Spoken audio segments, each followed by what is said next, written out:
Let's continue in these fundamentals for the Sunni intellectual. Now we're at the last segment of the book.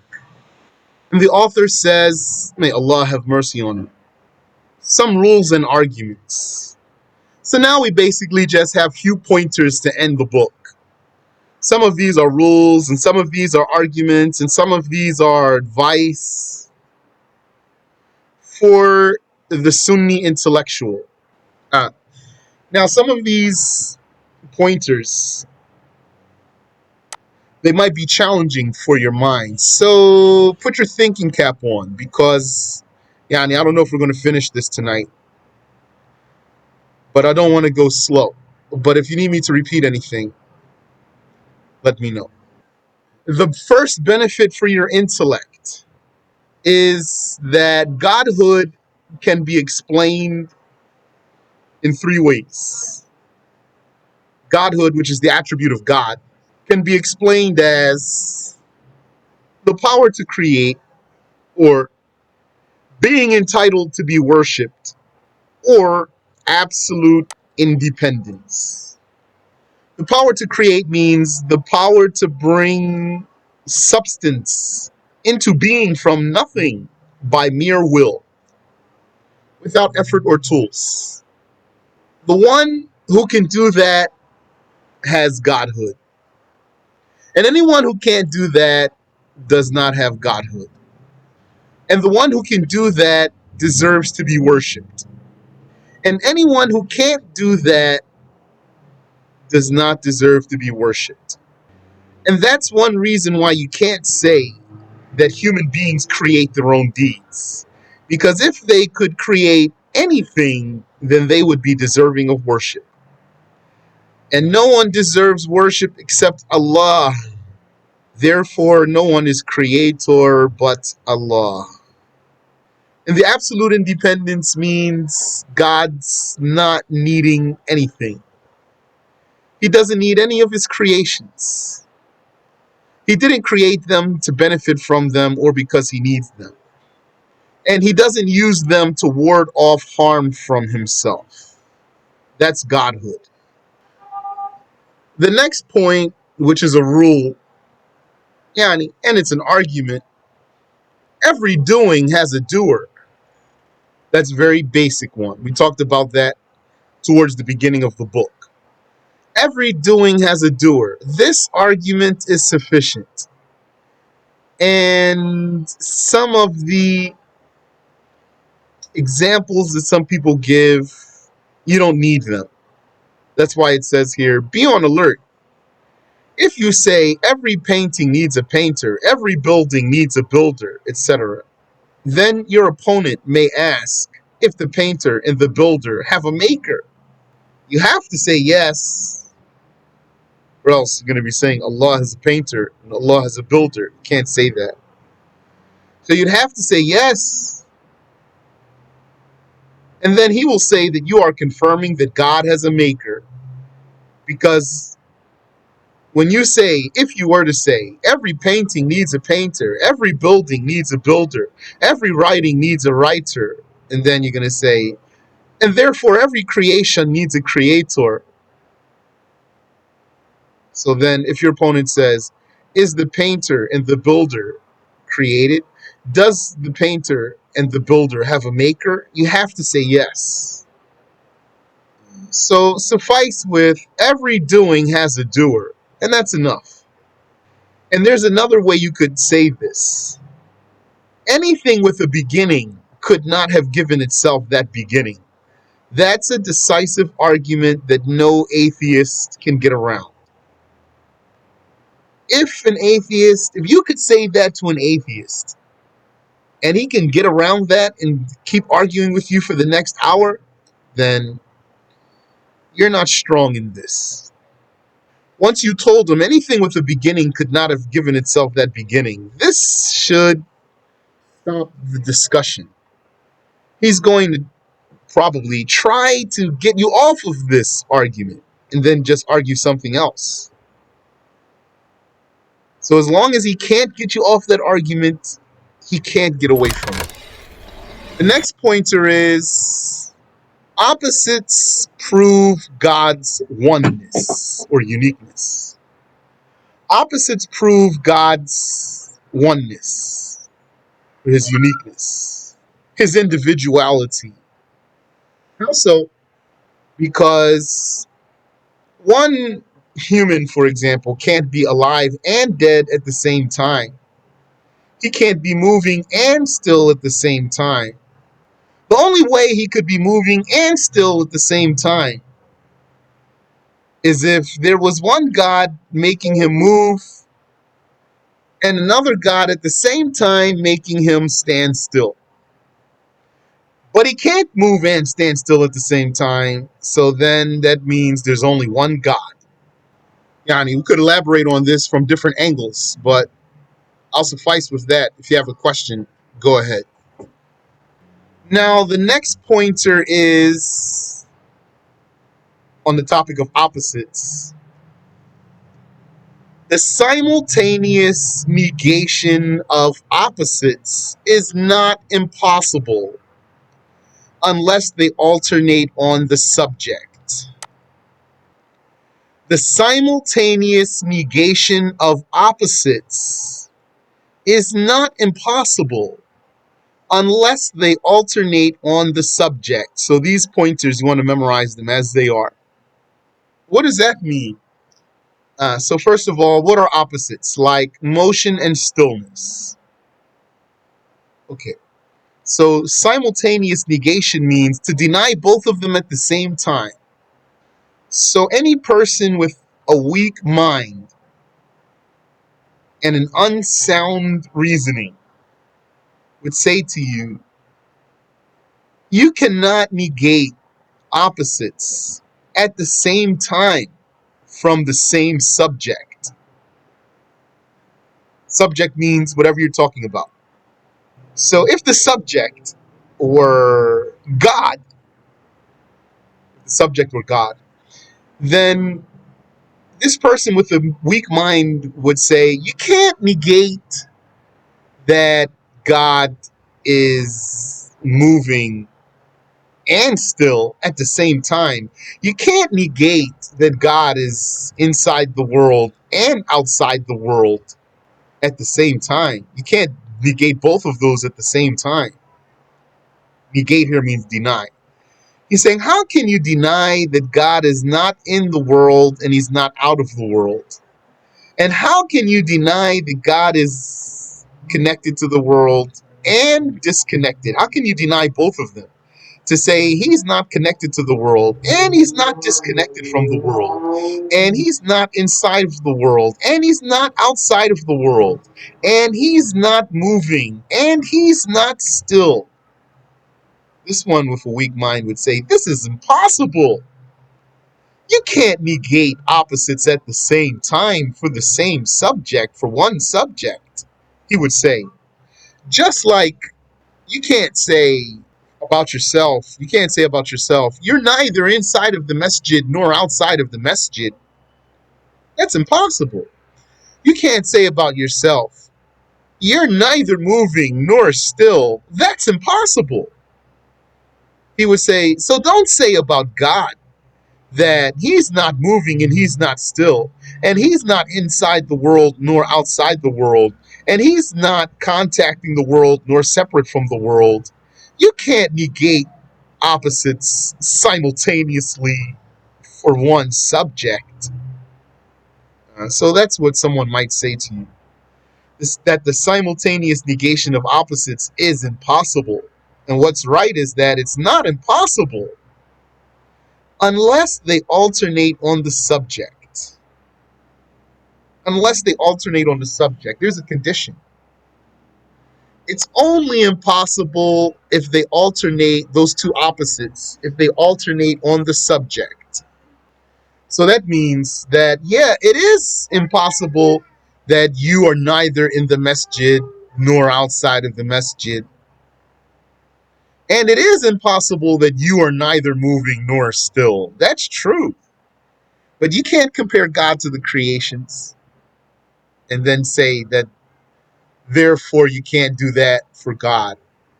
The difference is that as a created thing that's made of volume, filling up a space, taking up space, then you have to be inside or outside. You can't deny both of them at the same time.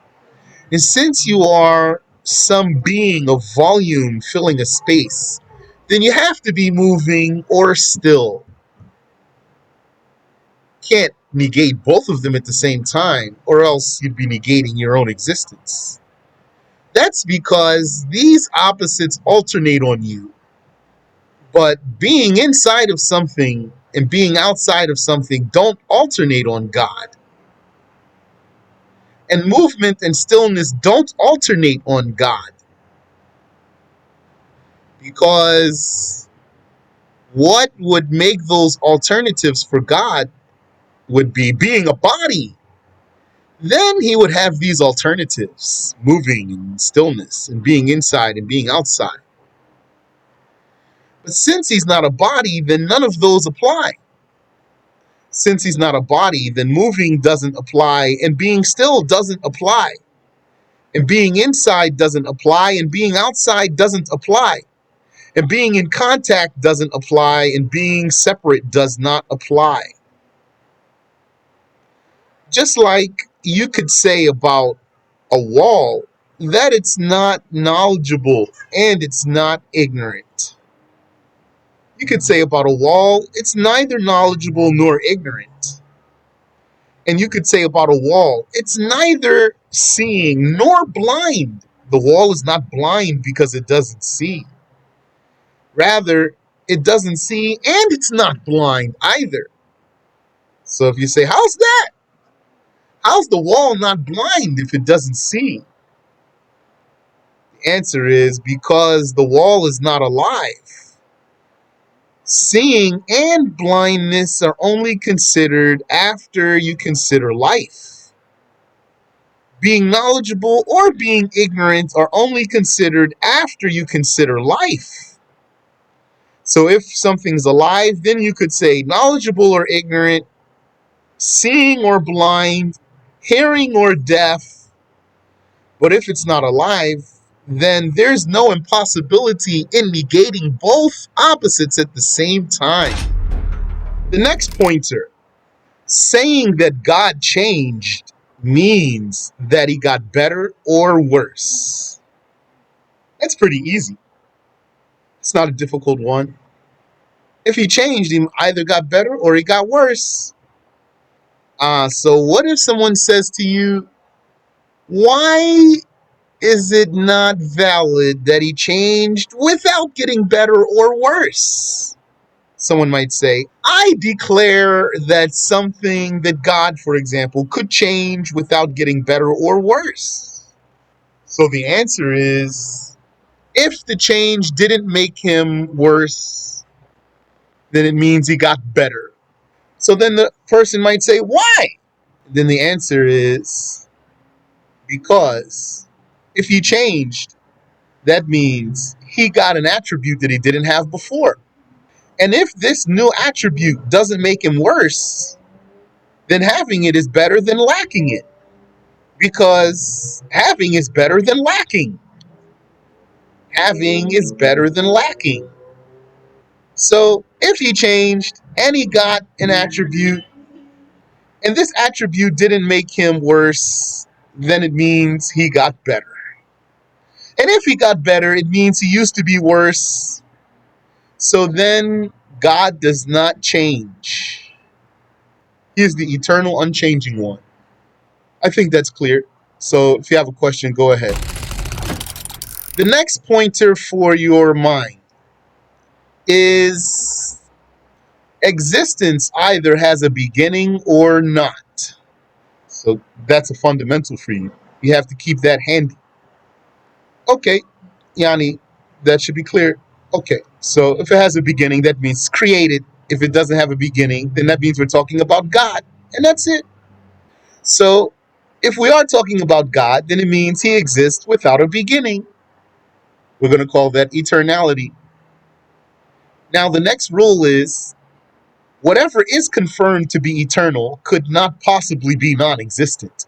Anything that is eternal could not possibly be non-existent.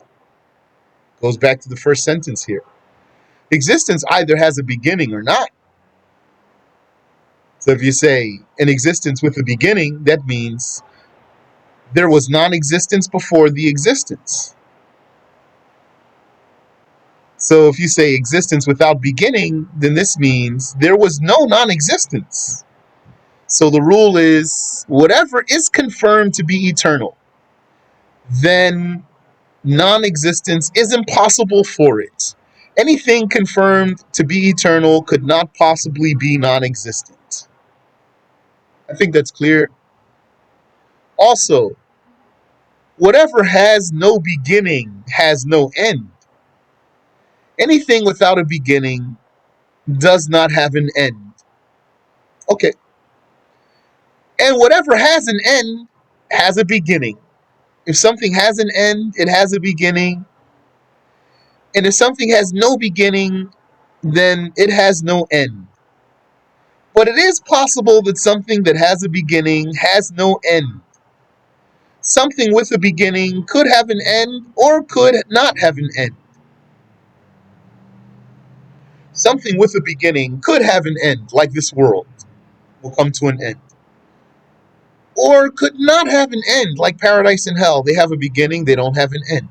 So something with a beginning, it's not impossible for it to remain in existence forever without ever ceasing.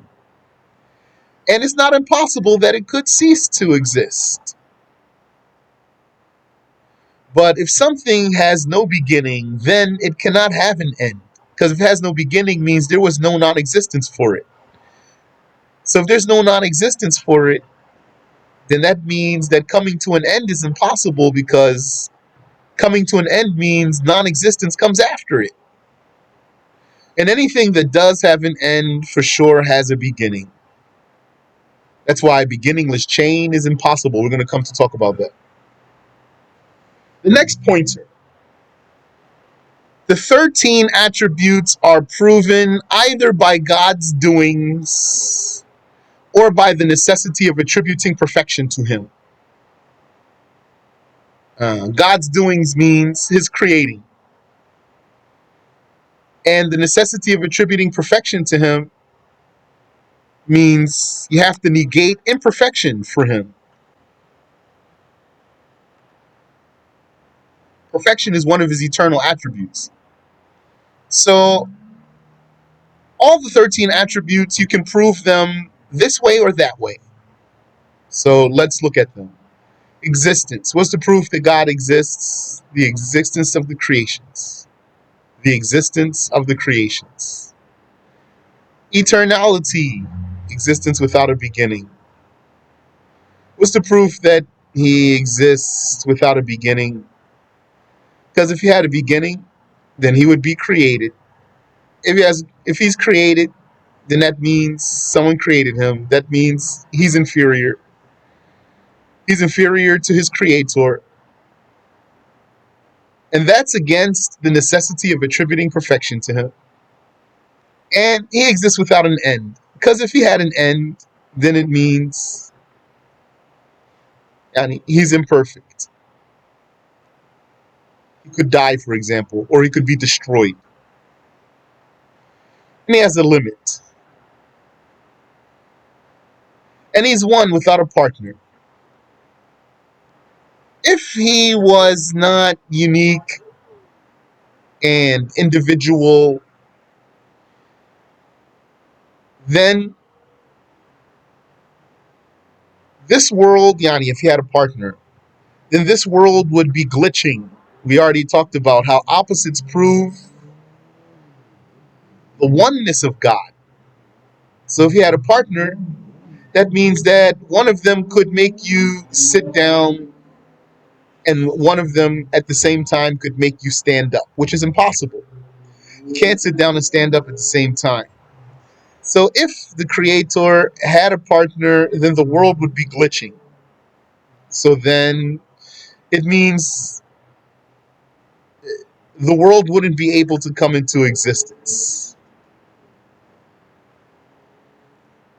And if you say, they always cooperate, then that means they need each other. And that's imperfection.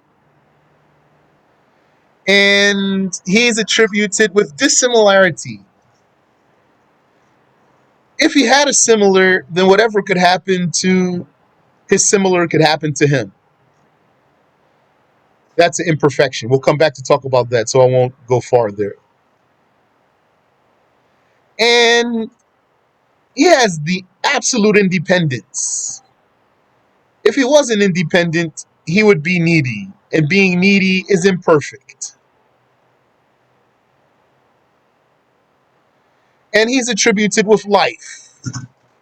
If he wasn't alive, this world would not exist, because if he wasn't alive, he wouldn't have knowledge and power and will to create the world. And he's attributed with power. We know that because the world exists. Had he not been attributed with power, the world wouldn't exist. And same thing for will. He's attributed with will. Had he not had a will, nothing would be different from anything else. Because by his will, he makes everything the way it is. So we know that he is attributed with will by his doings. And he's attributed with knowledge. Because if he were ignorant, he wouldn't have been able to create the creation. Why he wouldn't have been able to create the creation if he were ignorant? Because the one who creates knows.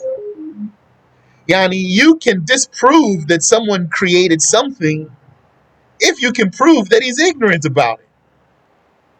You can disprove that someone created something if you can prove that he's ignorant about it. So you say to a person, how many footsteps you took today? He doesn't know. How many times did your eyes blink today? He doesn't know. How many times did your heart beat today? Etc., etc., etc. So what do you know? How do your vocal cords work? You don't know. How many tendons do you have in your elbow? You don't know. So what do you know? So if you don't know, there's no way that you created those things. So since this world exists, then we know that God has knowledge. And he is attributed with hearing, or else he would be deaf, and deafness is imperfection. And he's attributed with sight, or else he'd be attributed with blindness, and blindness is imperfection. And he's attributed with speech, or else he'd be attributed with dumbness and being mute, which are imperfections. So the 13 attributes are proven either by God's doings or by the necessity of attributing perfection to him.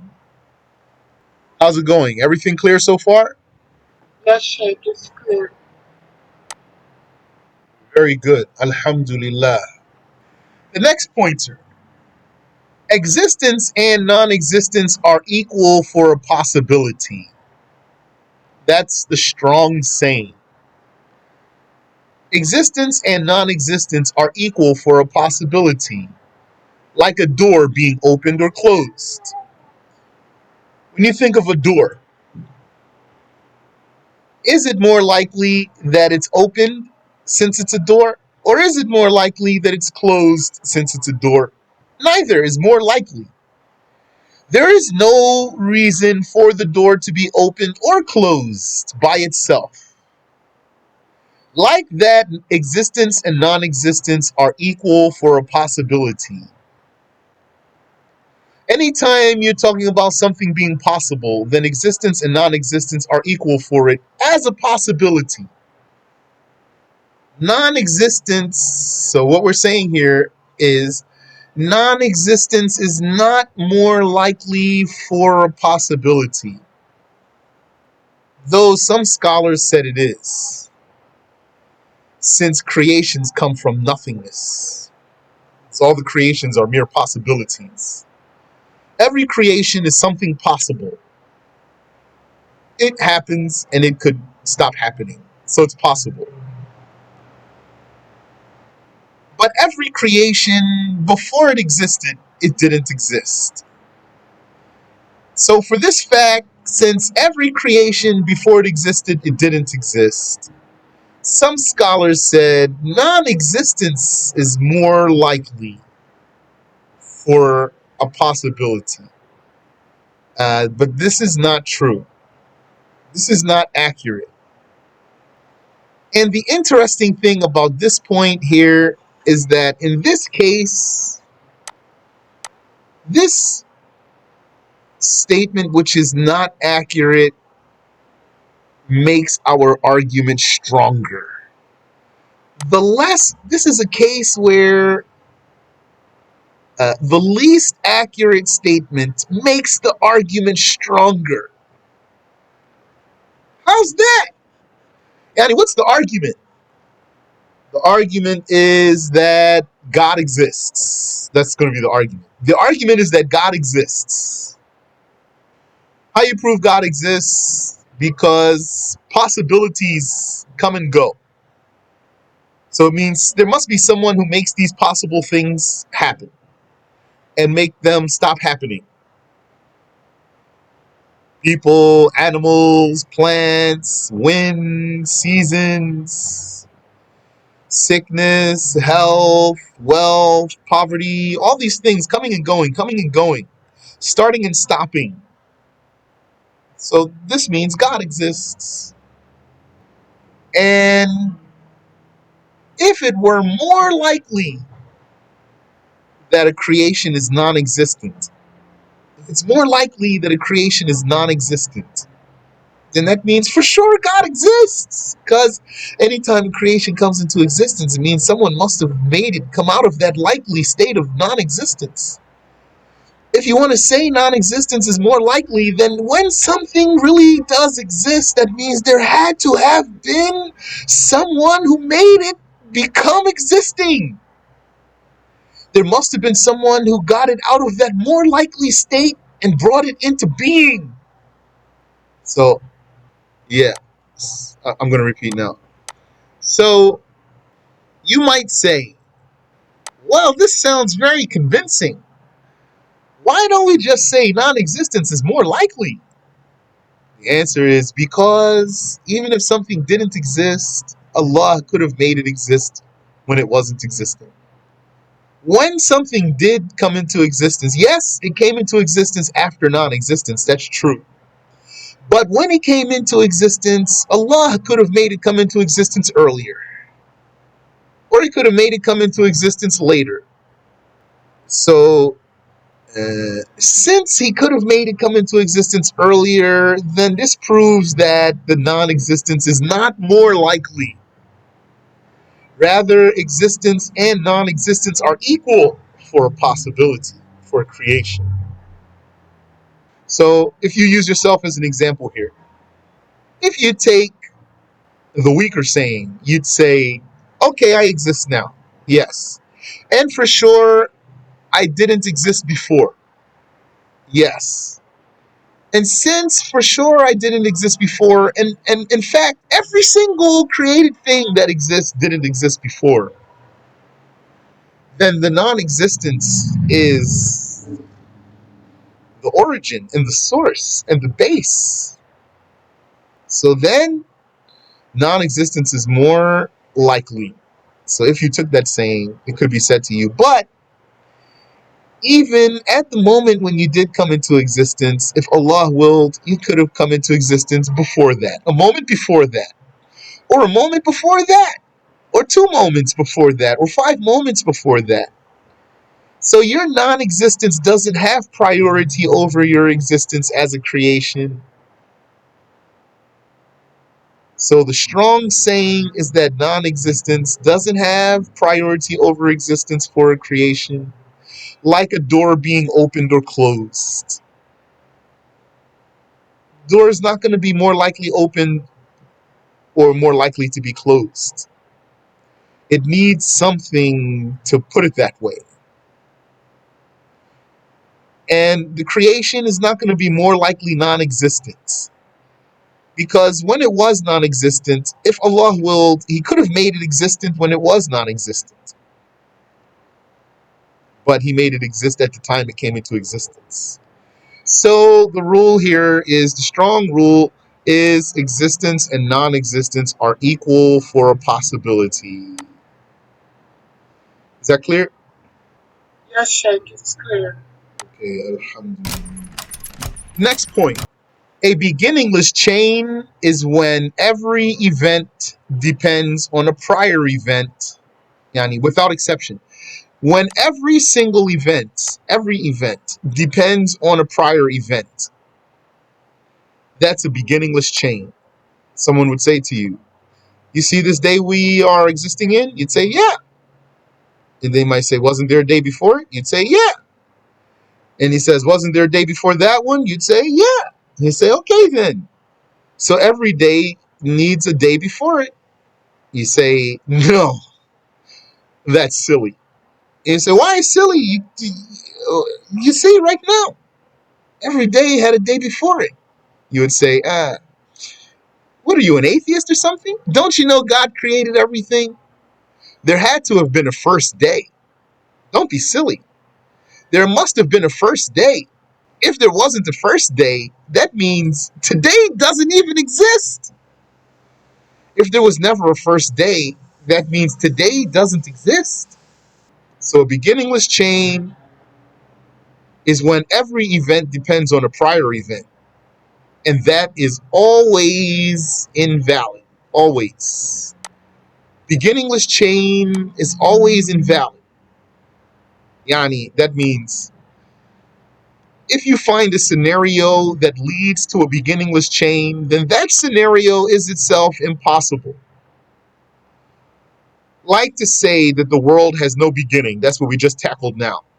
That person told you, didn't today follow a previous day? You'd say yes. And he would say, and didn't that day follow a previous day? You'd say yes. He would say, therefore, there is no beginning for the days.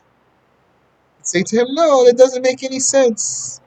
If there's no beginning for the days, that means the first day never started. So if the first day never started, that means today doesn't exist. Like you say to him, look, take your conversation, for example. The last word you said didn't have a word before it. He'd say yes. Say okay. And that word didn't have a word before it. He'd say yes. Say okay. But if you don't have any first word, doesn't that mean you never started talking? So then Allah knows what He's going to say. If he's stubborn one, he might go silent, or he might try to say, no, that's different, or something like that. Or another scenario or another claim that leads to a beginningless chain is to say that atoms can be split infinitely. It means he's saying you can take any object, split it in half, take one of those halves and split it in half, and take one of those halves and split it in half, and you can do that forever and ever and ever. Tell him that. Were you living in a comic book or something? You think this is Ant-Man? You just go to the quantum realm and keep getting smaller and smaller forever and ever and ever and never stop? This would mean that the rock that you started with in your example, you say to that person, this would mean that that rock, it doesn't even have a fundamental piece. You're saying to me that the rock doesn't even have a fundamental piece. So it's like you're saying this rock has no beginning. So claiming that you could split claiming that you could split atoms infinitely really is a claim of a beginningless chain. Or to say that a place is in a place. Wahhabi's going to say to you, you said Allah exists without a place? Tell him that's right. Don't get it twisted. So he says, well, where's the place? What? He'll say to you, what place is the place in? So you say to him, don't be silly. He said, what's so silly? Tell him, because if a place were in a place, then that would mean that the place could be in a place, and then that place could be in a place, and then that place could be in a place. You could keep going forever. And then that means there's no place, actually, because you'll be negating the fundamental place. You'll be negating the starting point. So he's going to say to you, so you're saying the place exists without a place? So he's saying the place is like Allah exists without a place? So you tell him place is not like Allah because the place fills its own space. Place is self-existing expanse. Allah doesn't have an expanse, so he's different. And you can't say that an attribute has an attribute. When we say Allah's attributes are eternal, that doesn't mean that his attributes have an attribute called eternality. Because if an attribute could have an attribute, then that means that that attribute could have an attribute, and then that attribute could have an attribute, and then that attribute could have an attribute, and then you keep going forever, and that leads to a beginningless chain. When we say Allah's attributes are eternal, this means they are eternal because his self is eternal, not because they have their own attribute. And his attributes are everlasting because his self is everlasting, not because they have their own attribute. And what else leads to a beginningless chain? What's another claim that leads to a beginningless chain? The claim that all language is man-made. If all languages were man-made, this claim leads to a beginningless chain. So someone say, what? That's ridiculous. How? So you say to them, okay, so according to you, men made up all languages. They made up all the words. So when they assigned a word to a thing, what made them understand that word? So he's going to say, well, they had sign language. So what made that sign language understandable? So if he says, well, he could point to something, tell him, how does he know what that thing means? So he's going to have to stop, or he's going to have to keep going. So when you stop, you tell him, therefore, it's not possible that men made up all the languages and they made up all the words. Rather, some of the languages are from God. There are original languages from God. Men didn't make them up. Adam was multilingual. He could speak numerous languages. Yani, he knew at least Arabic from the time he was created. I don't know if he learned some other languages later, not as soon as he was created. I don't have the detail there. But he knew all the original languages. So he didn't make them up. And then he taught them to his children. But in other words, if you say there was no language, and then man started making up words, then if you investigate that claim, this will mean this will lead to a beginningless chain. To say humans were speechless altogether. They had no language. They didn't have a single utterance that had a single meaning. Zero. And then they started making up words. No, it won't work. Because what made the first word even intelligible? So there must have been something understandable to them in order for them to even start with the first word. So if there was something understandable to them, where that came from, what was that? Next pointer. A beginningless circle is when an event depends upon what depends upon it, and it is always invalid. Like to say, A created B and B created A. So that's a beginningless circle. Wait, should we stop here for today? Yes, Sheikh, we can stop here for today. It's a very nice class. Battlefield for Bitcoin. Ameen wa bikum. Alright. Wa alaikum assalam wa rahmatullah. So you're not doing what the Sufar says about the so-called morality thing. Did you give an example about Morality? earlier? What the kuffar say about morality? What's the question? No, I'm asking that. Doesn't they say the same thing about morality? We're spoken about the language. I don't see how what they claim about morality would lead to a beginningless chain.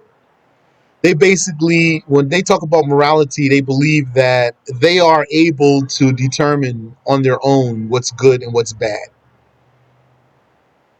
So you would say to them, you're not able to determine that, or else you wouldn't disagree with each other about what's good and what's bad.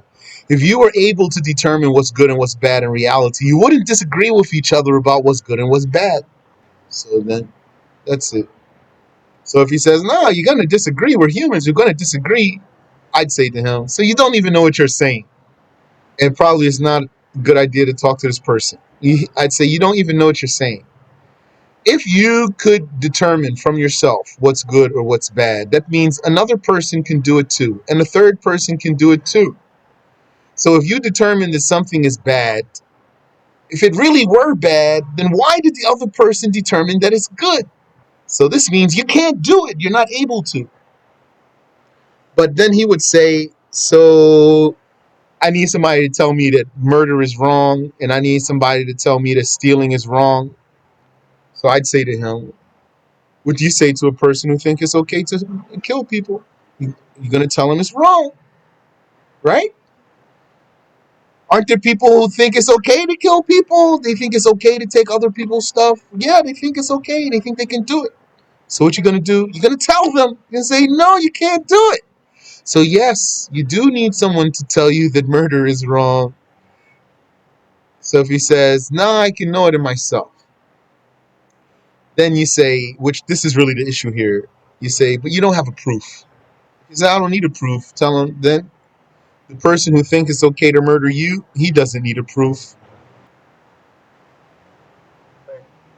You're welcome. I have a question. Yes. What's your question? About the atheist? Okay, yeah, it's right here. I know what you're asking me. Anything with a beginning could not have given itself that beginning. This statement, no atheist should be able to get you off of it. No atheist should be able to get away from it. If you're talking to an atheist, sometimes some people, when they talk to people, they don't want to corner them. They want to take it easy on them and not say something that shuts them down altogether. So I'm not telling you to do that. I'm telling you, shut him down altogether. This statement will shut down an atheist altogether. Anything with a beginning could not have given itself that beginning. And the only reason why an atheist, you can give an atheist this statement, and he can still keep talking and keep talking and keep talking, is because you're weak in this type of subject here, in presenting decisive arguments.